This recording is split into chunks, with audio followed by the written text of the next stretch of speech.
Welcome to my comparison of the A5 Wagyu steak from Costco and a typical USDA Choice steak from a local butcher. The butcher counter happens to be at a regional grocery store chain. The steak itself looks pretty normal for a USDA Choice Ribeye. There is a little bit of marbling. For most people, that's pretty good. As you look at the A5 Wagyu steak from Costco, the marbling is absolutely insane. It is a little darker in color. This was frozen after all. It is currently thawed out, and both steaks have the same temperature right now. Alright, so let's take a look at the temperatures of these steaks here. About 50 degrees for the A5, and about 51 degrees for the Choice. So the A5 has a slightly slick texture to it. The Choice does not have much slickness to the texture of the meat. When you touch the meat, the Choice can definitely feel the muscle giving way, whereas on the A5, the marbling is holding the structure of the muscle together.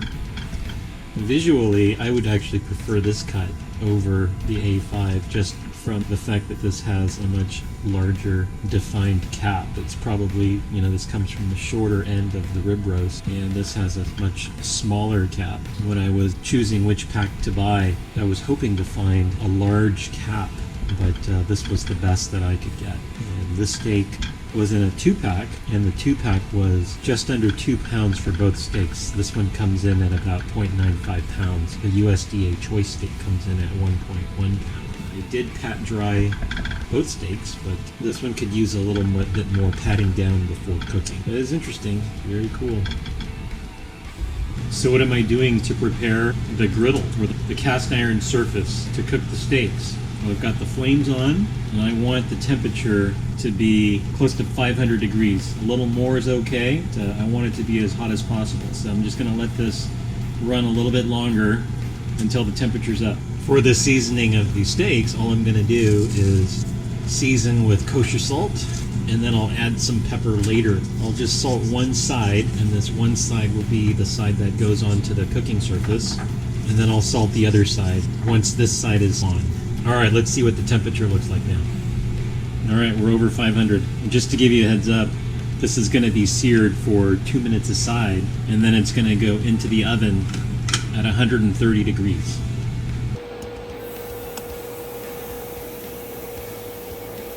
Now's a good time to season the other side of the steaks.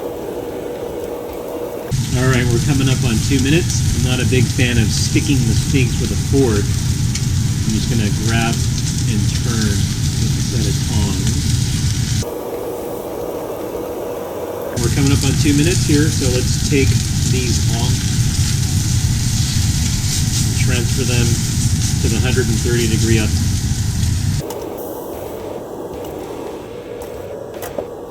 So those will be in there until the internal temperature is about 125, 128 degrees. Okay, this is the finished product. 1 USDA Choice and 1 A5 Wagyu Ribeye.